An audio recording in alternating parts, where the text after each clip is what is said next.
जय मसीह की। आज के मॉर्निंग डिवोशन में आप सबका बहुत बहुत स्वागत है।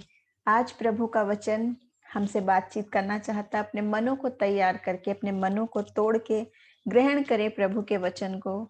और आज हम बात करेंगे एक सवाल के साथ, एक सोच के साथ। जो सोच है, आप और मैं सब जानते हैं कि प्रभु का वचन कहता है कि हमारी निगाहें परमेश्वर की ओर लगी रहें, सिर्फ हम उसी को देखते रहें और ताकते रहें। लेकिन कई बार ऐसी परिस्थितियां आ जाती हैं, निराशा, दुख, मृत्यु, परेशानी, महामारियां, सताव, कि कई बार हम सोचने लगते हैं कि परमेश्वर कहाँ है। मैं तो देख रहा हूँ, मैं तो पुकार रहा हूँ, मगर मुझे क्यों दिखाई नहीं दे रहा। परमेश्वर वही होता है।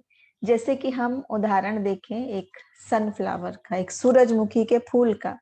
आप और मैं सब जानते हैं ये ऐसा फूल है, उसका नाम ही यही है, सूरजमुखी, जिसका मुख सूर्य की तरफ रहता है।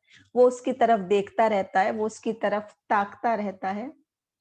लेकिन आप जानते हैं एक सवाल, कई बार आंधी, तूफान, बारिश, ऐसा मौसम आता है कि जब सूर्य दिखाई नहीं देता। तो आप जानते हैं उस समय सूर्यमुखी का फूल क्या करता है? आप सोच रहे होंगे मुरझा जाता है, झुक जाता है। कहाँ से वो अपनी एनर्जी फिर से लेता है? क्योंकि वो अपनी सामर्थ्य सूर्य की ओर से लेता था, सूर्य को देखता था तब खिलता था।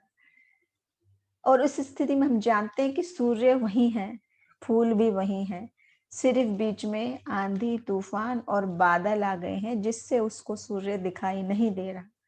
उस दशा में आप जानते हैं प्रकृति हमें क्या सिखाती है?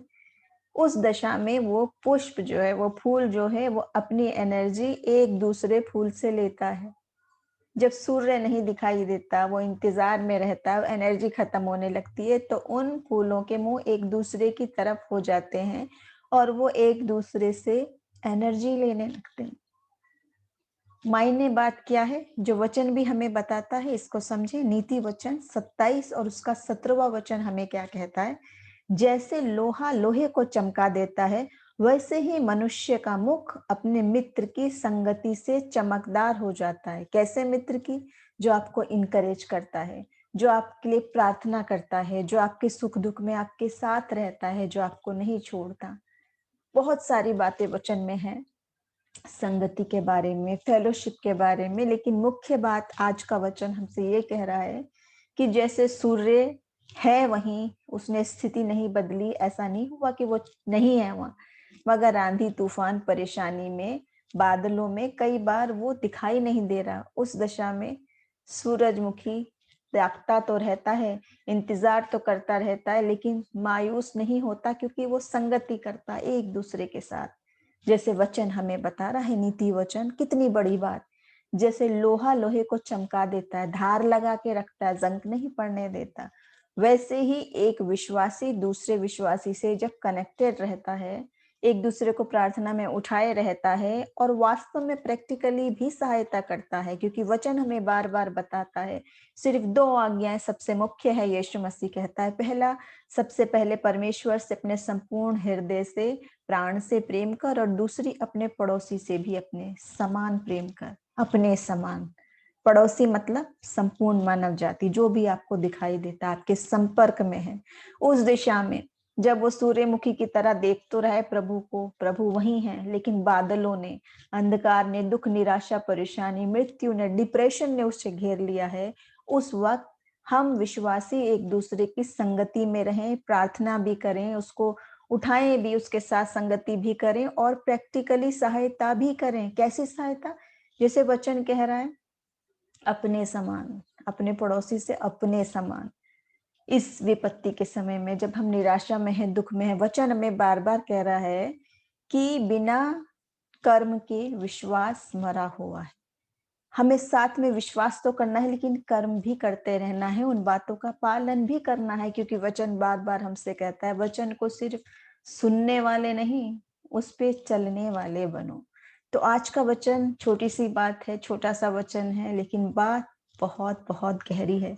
इसलिए आज जब हम या हमारा पड़ोसी या हमारा भाई या हमारा परिवार का कोई भी व्यक्ति या मित्र या रिश्तेदार निराशा में है, दुख में है, मृत्यु की वादियों में है, बीमारी में है, या उनका कोई प्रियजन चला गया, शोक में है या निर्धनता में है, तो आप और मैं जो विश्वासी हैं, एक दूसरे से संबंधित रहें, एक दूसरे के साथ कनेक्टेड रहें, एक दूसरे के बोझ में उनकी सहायता करें, प्रार्थनाओं में उठाए रहें। और वचन कहता है धर्मी की प्रभावशाली प्रार्थना से बहुत कुछ हो सकता है।